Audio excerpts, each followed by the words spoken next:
Hello students, good morning.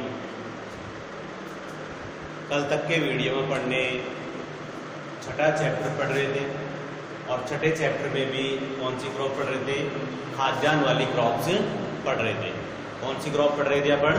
खाद्यान्न वाली crops पढ़ रहे थे। खाद्यान्न वाली क्रॉप्स के अंदर अपन ने धान पढ़ लिया, मक्का पढ़ लिया और ज्वार अपन पढ़ रहे। कल के वीडियो अपन ने ज्वार के बारे में थोड़ी सी चर्चा भी कर ली थी, उसके वैज्ञानिक नाम के बारे में, कुल के बारे में, जलवायु के बारे में और मृदा के बारे में। इनके बारे में अपन ने कल तक की वीडियो में चर्चा की थी।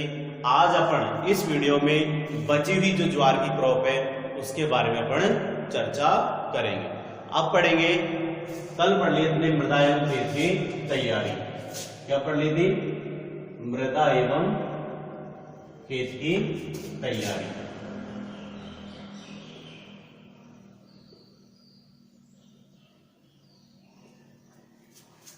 अब पढ़ेंगे अपन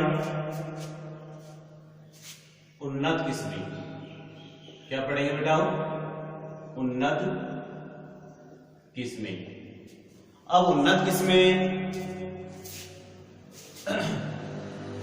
किस्मों में जैसे आपको बताऊं CSH 5, CSH 14, एक है SPV 96, एक है SPV 245, क्या है?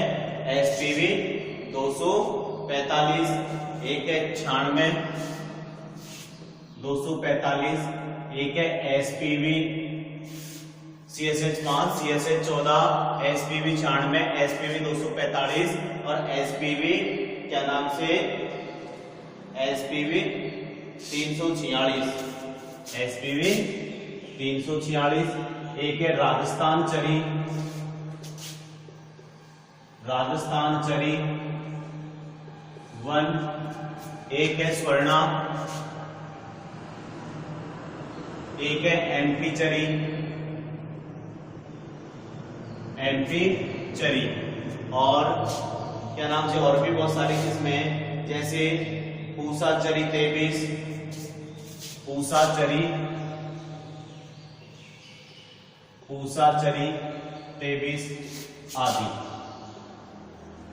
यानी कौन सी किस्में है? CSH 5 है, CSH 14 है, SPV 96 है, SPV 245, SPV 346, राजस्थान चरी 1 और स्वर्णा MP चरी 1, पूसा चरी 23 आदि। यानी बहुत सारी किस्में हैं इसकी। अब पढ़ेंगे उन्नत किस्मों के बाद में पढ़ेंगे बेटा अपन इसका क्या नाम से? बीज दर एवं बीज उपचार।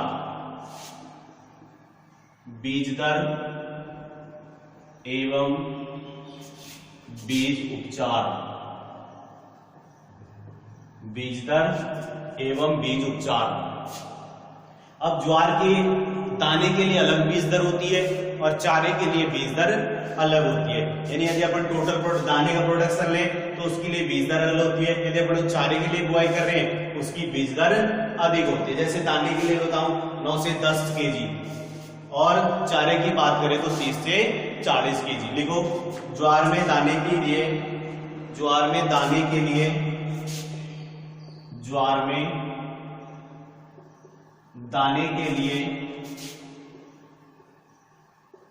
दाने के लिए 9 से 10 kg प्रति हेक्टेयर तथा चारे के लिए 30 से 40 किलोग्राम। कितनी? यानी दाने के लिए कितनी हो गई बेटा? 9 से 10 किलोग्राम और चारे के लिए कितनी हो गई? 30 से 40 किलोग्राम प्रति हेक्टेयर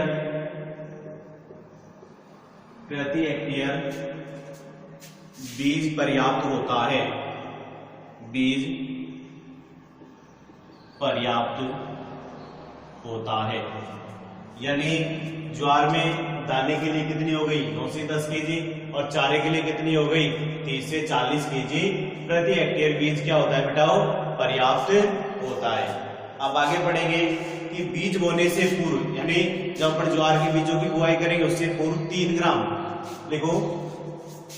बीज बोने से पूर्व, बीज बोने से पूर्व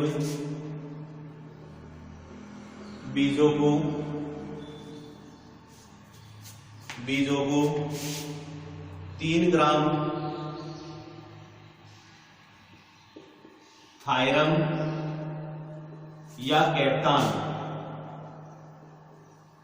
प्रति किलो बीज की दर से, प्रति किलो बीज की दर से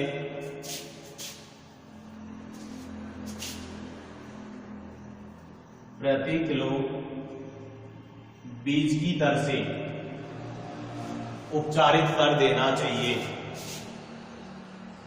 उपचारित कर देना चाहिए। यानी जो ज्वार की बीज दर है ना बेटा, हर कंपटीशन में पूछी जाती है, चाहे जेट का एग्जाम हो, चाहे बीएचयू का हो, चाहे आईसीआर का हो, चाहे कोई सा भी कंपटीशन हो, उसमें हमेशा ज्वार की बीज दर पूछी जाती है, इसलिए बहुत ही इंपॉर्टेंट है। यानी ज्वार में दाने के लिए तो कितनी है बेटा, 9 से 10 केजी, तथा चारे के लिए कितनी है, 30 से 40 केजी प्रति हेक्टेयर। और बीजों की बुआई करने से फिर इससे उपचारित कर देते हैं थायरम या कैप्टान से प्रति किलो बीज की दर से बीजों क्या कर देते हैं, उपचारित कर देते हैं।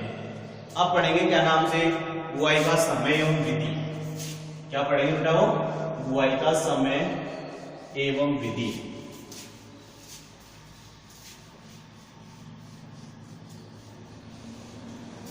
साथ के साथ उतारते जाना।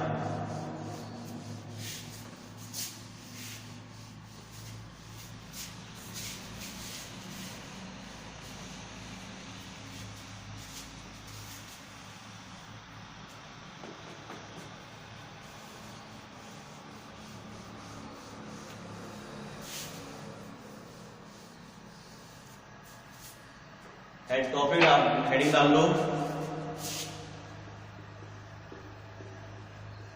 बुआई का समय एवं विधि। बुआई का समय एवं विधि, यानी इसका बुआई का समय क्या है और इसकी विधि क्या है।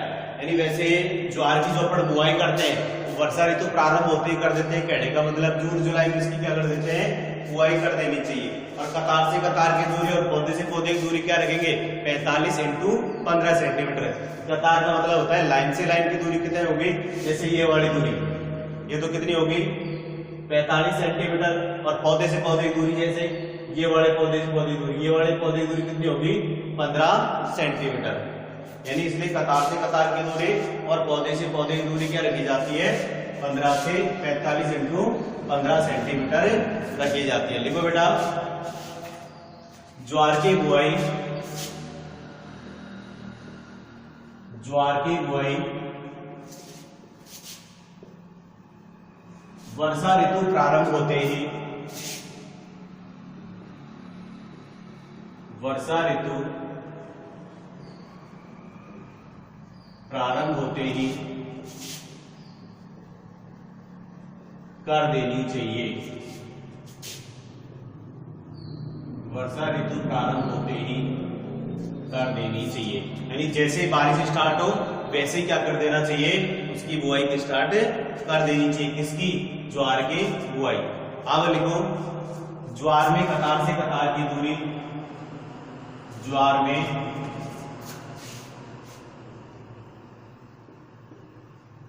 कतार से कतार की दूरी, कतार से कतार की दूरी 45 सेंटीमीटर, तथा पौधे से पौधे की दूरी, तथा पौधे से पौधे की दूरी, तथा पौधे से पौधे की दूरी 15 सेंटीमीटर रखी जाती है। तथा पौधे से पौधे की दूरी कितने सेंटीमीटर रखी जाती है बेटा, 15 सेंटीमीटर रखी जाती है। ये हो गया बुआई का समय एवं विधि। यानी वर्षा ऋतु प्रारंभ होते क्या कर देनी चाहिए, बुआई कर देनी चाहिए। और पौधे से पौधे की दूरी और कतार से कतार की दूरी क्या है, 45 × 15 सेंटीमीटर। चारे वाली फसलों में कतार से कतार की दूरी, आगे लिखो, चारे वाली फसलों में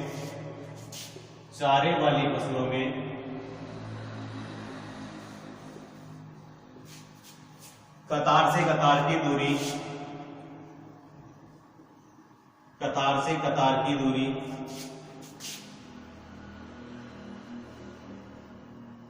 25 से 30 सेंटीमीटर रखी जाती है। 25 से 30 सेंटीमीटर रखी जाती है। कितनी सेंटीमीटर, 25 से 30 सेंटीमीटर रखी जाती है। ये हो गया बुआई का समय एवं विधि। अब पढ़ेंगे खाद एवं उर्वरक। क्या पढ़ेंगे, खाद एवं उर्वरक, यानी ज्वार के अंदर कितना खाद देना चाहिए, इसके बारे में अपन चर्चा करेंगे। देखो, ज्वार की अच्छी पैदावार के लिए, ज्वार की अच्छी पैदावार के लिए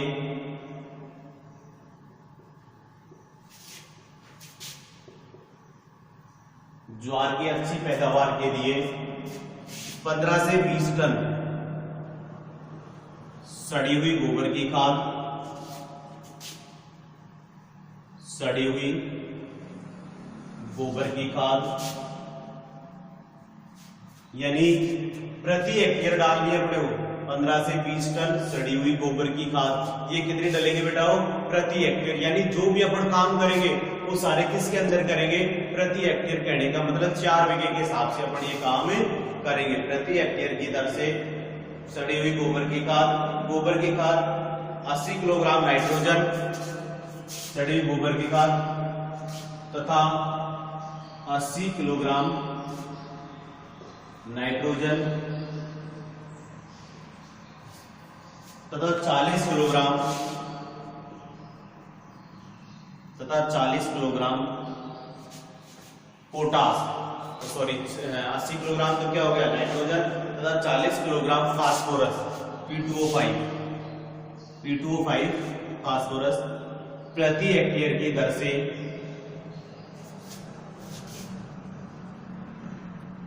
देना चाहिए। प्रति हेक्टेयर की दर से देना चाहिए। ये क्या हो गया, खाद उर्वरक। ज्वार की अच्छी पैदावार के लिए कितनी, 15 से 20 टन सड़ी गोबर की खाद, 80 किलोग्राम नाइट्रोजन तथा 40 किलोग्राम फास्फोरस किसकी दर से, प्रति हेक्टेयर की दर से देना चाहिए। अब पढ़ेंगे अपन खाद उर्वरक के बाद फिर सिंचाई।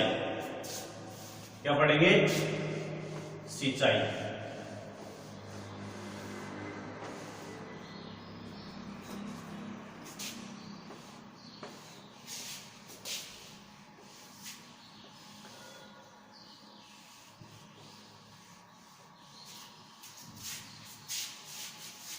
टॉपिक डाल लो सिंचाई।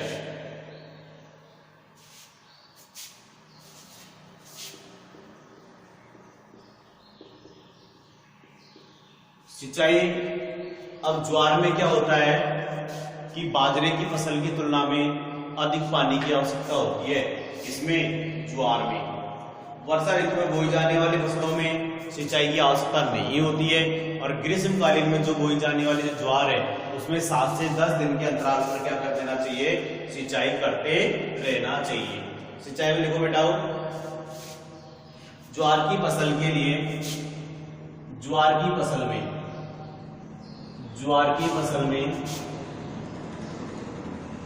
बाजरे की तुलना में अधिक पानी की आवश्यकता होती है। अधिक पानी की आवश्यकता होती है।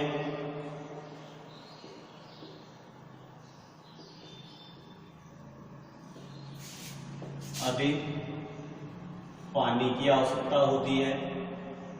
किसकी तुलना में, बाजरे की फसल की तुलना में। मैंने आपको कल भी बताया था, इसे कैमल क्रॉप भी कहा जाता है। किसे, ज्वार को।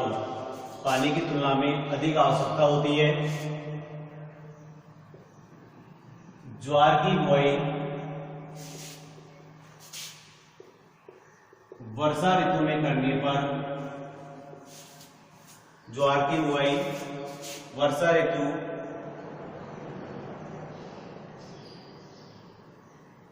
जो अपन ज्वार की जो बुआई करेंगे वर्षा ऋतु में, उसके अंदर पानी की आवश्यकता नहीं होगी। यानी वर्षा ऋतु में बोई गई फसल में, ऐसे लिखो बेटा, वर्षा ऋतु में, वर्षा ऋतु में बोई गई फसल में, बोई गई फसल में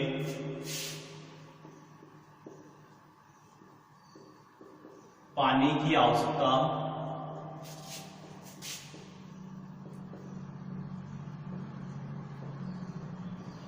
नहीं होती है,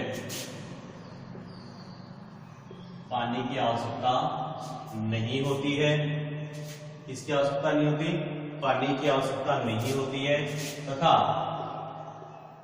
ग्रीष्मकालीन ज्वार में, तथा ग्रीष्मकालीन ज्वार में 7 से 10 दिन के अंतराल पर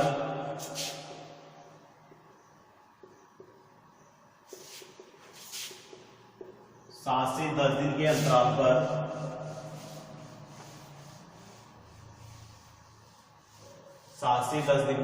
पर सिंचाई करते रहना चाहिए, सिंचाई करते रहना चाहिए। यानी कहने का मतलब यह है कि ज्वार की तुलना में, बाजरे की तुलना में अधिक पानी की आवश्यकता होती है। किसको? ज्वार को।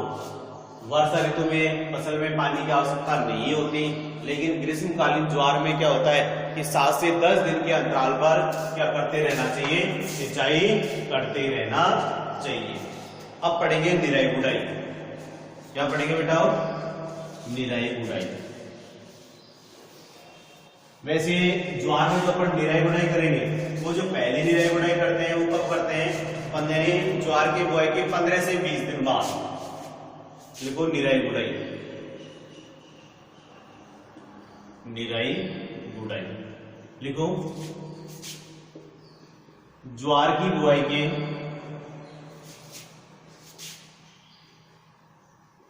15 से 20 दिन बाद, 15 से ज्वार की बुआई के 15 से 20 दिन बाद पहले निराई गुड़ाई, पहले निराई गुड़ाई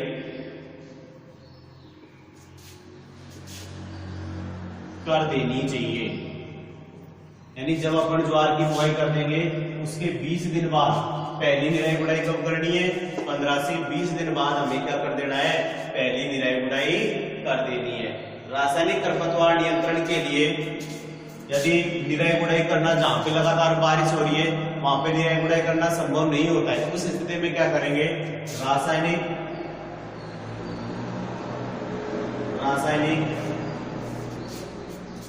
खरपतवार नियंत्रण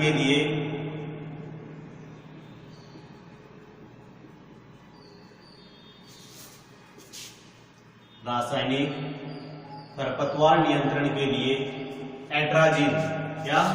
एट्राजिन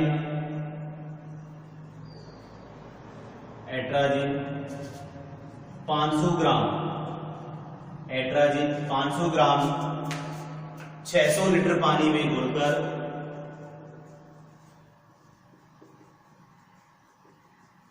600 लीटर पानी में घोलकर प्रति हेक्टेयर की दर से, प्रति हेक्टेयर की दर से छिड़काव कर देना चाहिए। प्रति हेक्टेयर की दर से, प्रति हेक्टेयर की दर से, ऊपर लिखना बेटा, प्रति हेक्टेयर की दर से छिड़काव कर देना चाहिए।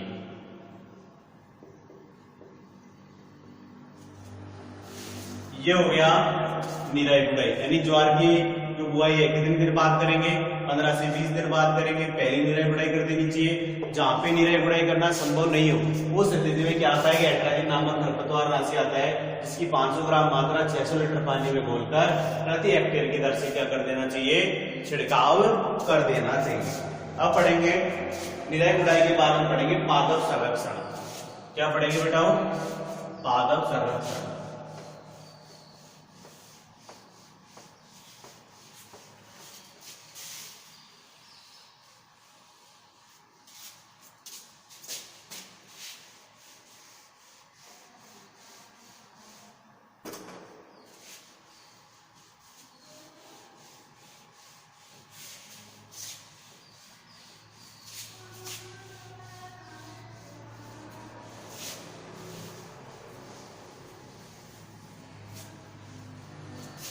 पादप संरक्षण के अंदर क्या आता है, कीट रोग आते हैं। क्या आते हैं बेटा, कीट रोग आते हैं। लिखो पादप संरक्षण। अब वैसे ज्वार के अंदर क्या होते हैं कि ज्यादा कीट रोग नहीं लगते। एक तो जैसे तना छेदक लग जाता है, दूसरा तना मक्खी लग जाता है। दो ही कीट लगते हैं, लिख लो, तना छेदक और एक लगता है तना मक्खी। तना छेदक और एक लगता है तना मक्खी। लिखो इन कीटों की रोकथाम के लिए कौन कौन से, तना छेदक यानी इसमें तने के अंदर वो हो जाता है, और ये क्या है तना मक्खी, यानी दोनों तने के अंदर क्या पहुंचाते हैं, नुकसान पहुंचाते हैं। लिखो इन कीटों की रोकथाम के लिए, इन कीटों की रोकथाम के लिए, इन कीटों की रोकथाम के लिए क्या करेंगे, अरे तना छेदक और तना मक्खी के लिए क्या करेंगे, इन कीटों की दोनों की रोकथाम के लिए क्या करेंगे बेटा, बताओ देगा। 5 किलोग्राम फोरेट प्रति हेक्टेयर की दर से, कितनी, 5 किलोग्राम। इन कीटों की रोकथाम के लिए 5 किलोग्राम फोरेट प्रति हेक्टेयर की दर से प्रयोग कर देनी चाहिए। कितनी, 5 किलोग्राम प्रति हेक्टेयर क्या कर देनी चाहिए, प्रयोग कर देनी चाहिए। जैसे अपन फसल की बुआई करेंगे उसके साथ साथ में इसका क्या कर देना चाहिए, हमें प्रयोग कर देना चाहिए। सॉरी 5 किलो नहीं बेटा, 15 किलोग्राम ही। कितना है, 15 किलोग्राम। अब इसके बाद में पढ़ेंगे पादप संरक्षण के बाद में अब पढ़ेंगे अपन कटाई एवं मंडाई। बस सिर्फ यही लगता है और कुछ नहीं लगते इसमें, रोग नहीं लगते इसमें। कटाई व मंडाई।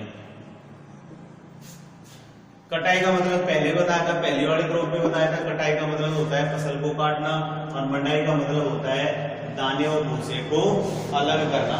ये क्या होता है, कटाई एवं मंडाई। लिखो ज्वार की बुआई के 45 से 50 दिन बाद, ज्वार की बुआई के 45 से 50 दिन बाद, कितने दिन बाद बेटाओ, 45 से 50 दिन बाद चारे के लिए बोई गई फसल को, चारे के लिए बोई गई फसल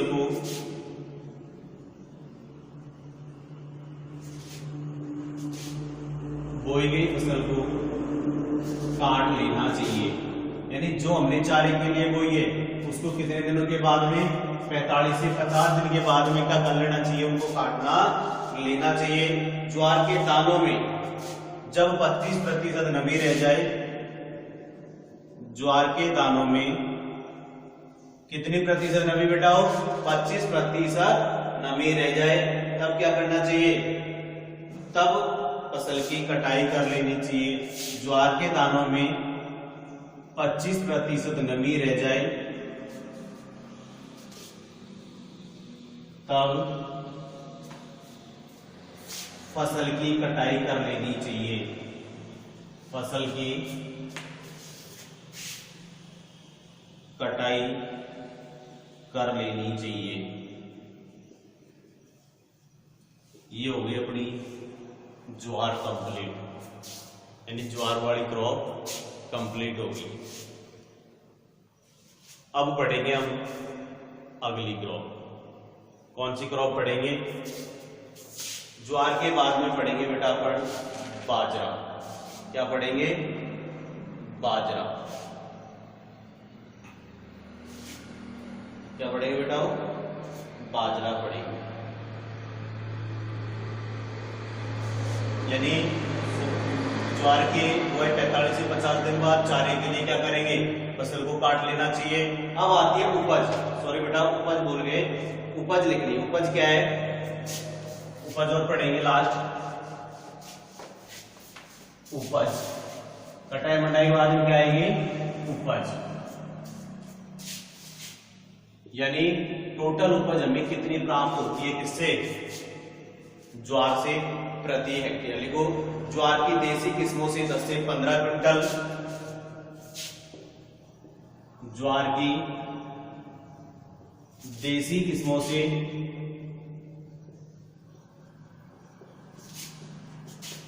10 से 15 क्विंटल दाने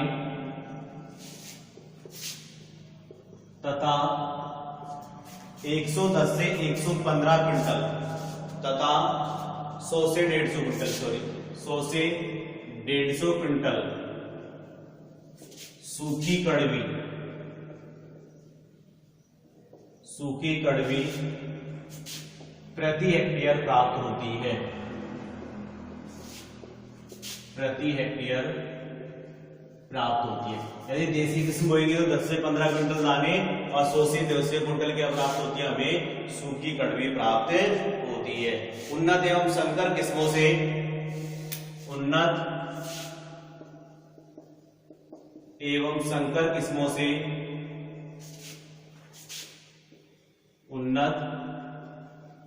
संकर किस्मों से यानी जो हाइब्रिड वैरायटी है उनसे हमें कितनी उपज प्राप्त होती है?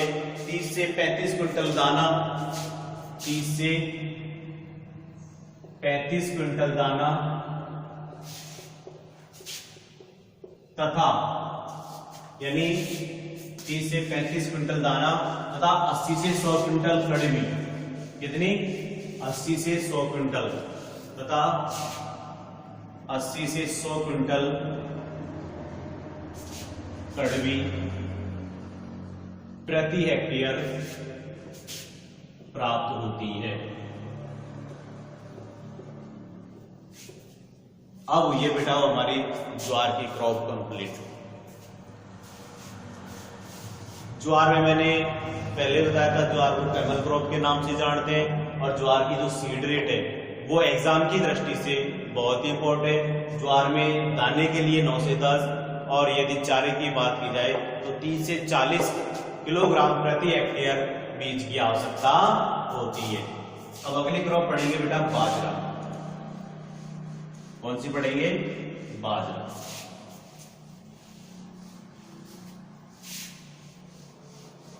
बाजरे का वैज्ञानिक नाम कौन बताएगा? बाजरे का वैज्ञानिक नाम है पेनिसेटम ग्लूकम ए। कुल इसका वही है ग्रेवनी या पोएसी। और उत्पत्ति स्थान की बात करें तो इसका क्या है? अफ्रीका। लेकिन पहले की किताबों में पेनिसेटम ग्लूकम एल था, लेकिन अभी की जो किताबों में है वो क्या कर दिया? पेनिसेटम टाइफोइडस। क्या कर दिया बेटा? पेनिसेटम टाइफोइडस। तो आप पहले वाला भी लिख लो और अब की किताबों में पेनिसेटम ग्लूकम एल भी दे रखा है, कंफ्यूज मत होना। क्रॉप डाल लो बाजरा। बाजरे का सबसे पहले लिखो वैज्ञानिक नाम।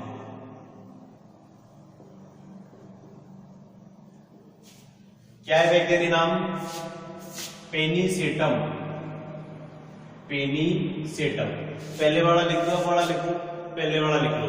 Pennisetum glaucum L. Pennisetum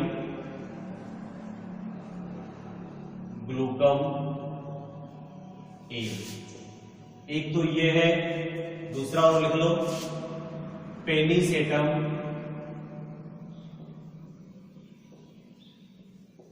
टाइफोइडस। टाइफोइडस L, दोनों में से कोई सा भी लिख देना, पेनिसेटम ग्लूकम एल या पेनिसेटम टाइफोइडस एल। अब पढ़ेंगे इसका फुल। पहले बता दूं, जो खाद्यान्न क्रॉप है, यानी जितनी भी खाद्यान्न क्रॉप है, जितनी भी अनाज वाली क्रॉप है, उनके कुल क्या है, पोएसी या ग्रेमी। लिख लो इसका भी, पोएसी ब्रैकेट में लिख लो ग्रेमी। यानी पहले की किताबों में ग्रेमी था और अब की किताबों में क्या दे रखा है, पोएसी। उत्पत्ति स्थान की बात करें तो अफ्रीका। क्या है बेटा, अफ्रीका। एक बात बताऊं, बाजरे का उत्पत्ति स्थान हमेशा पूछा जाता है, हर कंपटीशन में पूछा जाता है कि बाजरे का उत्पत्ति स्थान क्या है, अफ्रीका है। क्या है बेटा, वो अफ्रीका। बाजरे का उत्पत्ति स्थान क्या है, अफ्रीका है। अब इसके महत्व पढ़ेंगे बाजरे का। क्या पढ़ेंगे, महत्व। अब बाजरे का महत्व क्या है, सबसे पहले बात बताऊं कि अनाज वाली क्रॉपों में यदि वसा की बात की जाए तो सबसे ज्यादा वसा किसके अंदर पाई जाती है बेटा, बाजरे के अंदर पाई जाती है।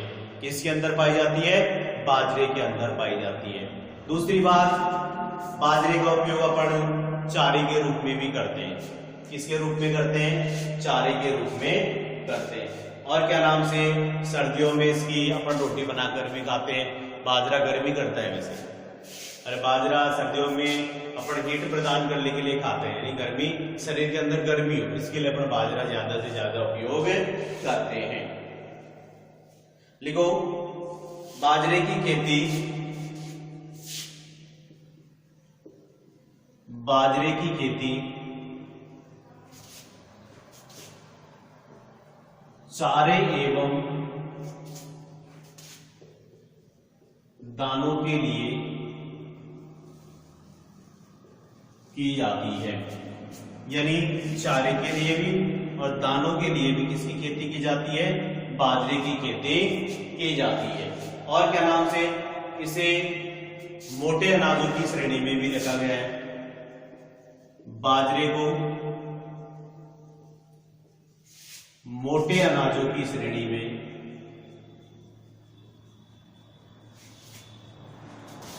मोटे अनाजों की श्रेणी में भी रखा गया है।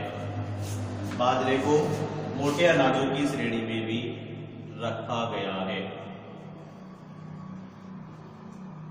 बाजरे में सबसे ज्यादा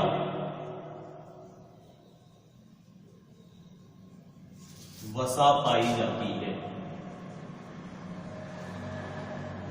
सबसे ज्यादा क्या पाई जाती है, वसा पाई जाती है। और बाजरे में जो कार्बोहाइड्रेट्स है वो भी प्रचुर मात्रा में पाया जाता है। बाजरे में लगभग, लिख लो, बाजरे में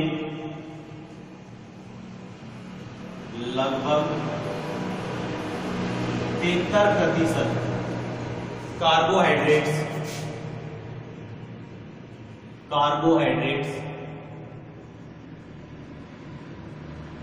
पाया जाता है। यानी बाजरे की खेती किसके लिए की जाती है बेटाओं, चारे और दाने के लिए की जाती है। सबसे बड़ा इंपॉर्टेंट क्वेश्चन है कि बाजरे को कौन सी श्रेणी में रखा गया है, मोटे अनाजों की श्रेणी में गया है। क्योंकि दाना तो इसका बहुत बारीक है, लेकिन फिर भी किसकी श्रेणी में रखा गया है, इसे मोटे अनाजों की श्रेणी में रखा गया है। और बाजरे में सबसे ज्यादा वसा पाई जाती है। बहुत इंपॉर्टेंट क्वेश्चन है, क्या पाई जाती है, बाजरे में सबसे ज्यादा वसा पाई जाती है। और बाजरे में लगभग 73% क्या पाया जाता है, कार्बोहाइड्रेट्स पाया जाता है। बाजरे को राजस्थान में सबसे ज्यादा उगाया जाता है। देखा जाए तो बाजरे को कहां उगाया जाता है, सबसे ज्यादा अपने भारत में राजस्थान के अंदर उगाया जाता है। अब आज की वीडियो में अपनी इतनी चर्चा करेंगे। बची जो क्रॉप है किसकी, बाजरे की, वो अगले वीडियो में अपन चर्चा करेंगे। धन्यवाद बेटा।